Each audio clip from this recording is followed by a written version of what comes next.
જય શ્રી કૃષ્ણ, જય માતાજી. મારા વહાલા દર્શક મિત્રોને રેખા રાદડિયાના સ્નેહભર્યા નમસ્કાર. મિત્રો, આજે નવરાત્રિના બીજા નોરતાની વાત કરીએ.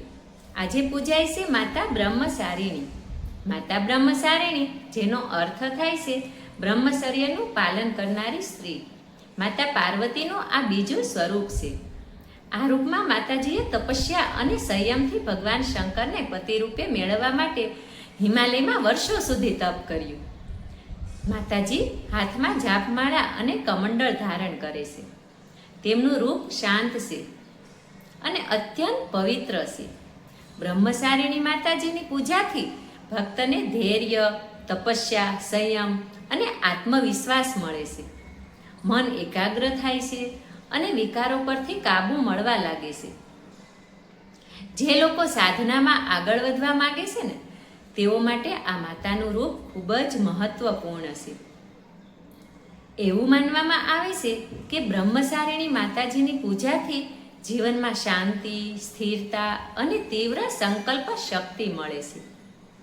આજે આપણે જોઈશું કે બીજા નોરતે માતાજીની પૂજા કેવી રીતે કરવી. માતાજી સમક્ષ ઘીનો દીવો પ્રગટાવો, ધૂપ અર્પણ કરો, સફેદ ફૂલ અને ચંદનથી તિલક કરો, કેમ કે સફેદ રંગ પવિત્રતાનું પ્રતીક છે.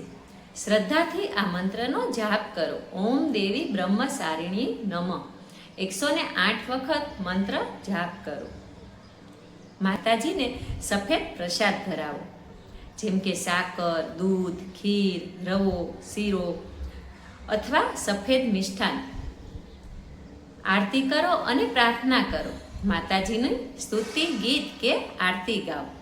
અંતે ભાવપૂર્વક પ્રાર્થના કરો કે માતાજી અમને તપસ્યા જેવી ધારણા આપો, મનની શાંતિ આપો અને ધાર્મિક પથ પર આગળ વધવાની શક્તિ આપો. આ બીજા નોરતા પર આપણે બ્રહ્મચારિણી માતાજી પાસેથી શીખવા જેવું છે કે જીવનમાં સાચી સંયમ અને ધૈર્ય રાખીએ તો ભગવાન પણ આપણો સ્વીકાર કરે છે. તપસ્યા માત્ર જંગલમાં જ ન હોય, આપણું દૈનિક જીવન પણ તપસ્યા સમાન હોઈ શકે છે. જો આપણે નમ્રતા અને શ્રદ્ધાથી જીવીએ તો. મિત્રો, જો તમને આ માહિતી ગમી હોય તો લાઈક કરો અને શેર કરો અને કમેન્ટમાં લખજો જય મા બ્રહ્મચારિણી. કાલે આપણે ફરી મળીશું ત્રીજા નોરતા માટે. મિત્રો, તમે જો 9 દિવસ માતાજીનો મહિમા સાંભળવા માંગતા હોય તો મારી ચેનલમાં તમે નવા હોય અને હજુ સુધી મારી ચેનલ તમે સબસ્ક્રાઈબ ન કરી હોય તો તમે માતાજીનો મહિમા સાંભળવા માંગતા હોય તો મારી ચેનલને તમે સબસ્ક્રાઈબ કરી લેજો, જેથી સૌથી પહેલાં તમને માતાજીનો મહિમા મળી જાય. અને રેખા રાદડિયાની વાતો તમને કેવી લાગે છે તે કમેન્ટમાં જણાવજો. સારી લાગે તો તમારા મિત્રોને શેર કરજો. માતાજી બધાને સ્વસ્થ રાખે, સુખી રાખે અને તંદુરસ્ત રાખે તેવી મા બ્રહ્મચારિણીને પ્રાર્થના કરીએ. જય મા બ્રહ્મચારિણી, જય મા અંબે, જય મા દુર્ગા.